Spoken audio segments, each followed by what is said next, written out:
Hello friend, Hindi story book के इस नए एपिसोड में आपका स्वागत है। आज की इस कहानी में हम जानेंगे कैसे अच्छे कामों का नतीजा अच्छा होता है और हमें अच्छे काम करते रहना चाहिए, दूसरों की भलाई करते रहना चाहिए। तो चलिए फ्रेंड, कहानी शुरू करते हैं। स्टोरी टाइटल, अंत भला तो सब भला। अमर और लता कुछ बच्चों के साथ घर के बाहर खेल रहे थे। तभी वहाँ एक साधु आए। साधु बाबा कहते हुए जा रहे थे, बेटा, साधु को कुछ दान करो, आटा दो, रोटी दो, भगवान तुम्हारा भला करेगा। अंत भला तो सब भला, अंत भला तो सब भला। अमर और लता दोनों ने साधु की बात बड़े ध्यान से सुनी। दोनों दादाजी के पास गए और बोले, दादाजी साधु बाबा ऐसा क्यों कह रहे थे कि अंत भला तो सब भला? इसका क्या मतलब है? दादाजी ने समझाते हुए कहा, जब कोई भी अच्छा और भलाई का काम किया जाता है तो उसका अंत भी अच्छा ही होता है। साधु बाबा के कहने का मतलब है, हम दान करेंगे तो भगवान हमें इसका अच्छा ही फल देंगे। दादाजी, इस कहावत के पीछे क्या कहानी है? हमें भी सुनाओ।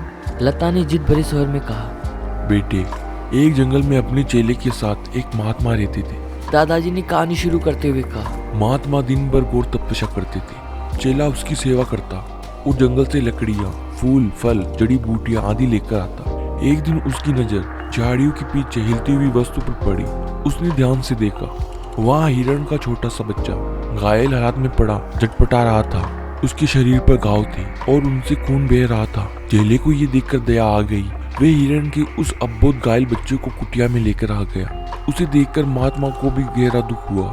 गुरु चेले ने मिलकर जड़ी बूटियों का लेप तैयार किया और हिरण के घाव पर लगा दिया। कुछ ही दिनों में हिरण का घायल बच्चा अपने पैरों पर खड़ा हो गया।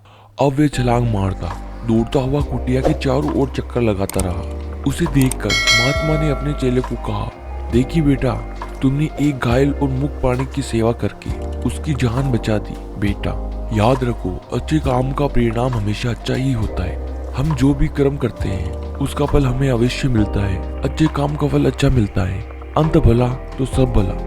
चेले ने बड़े ध्यान से महात्मा की बात सुनी और उनके चरण छूकर आशीर्वाद प्राप्त किया। कहानी सुनकर अमर और लता ने दादाजी से कहा, दादाजी, अब हम भी अच्छे अच्छे काम करेंगे क्योंकि अंत भला तो सब भला।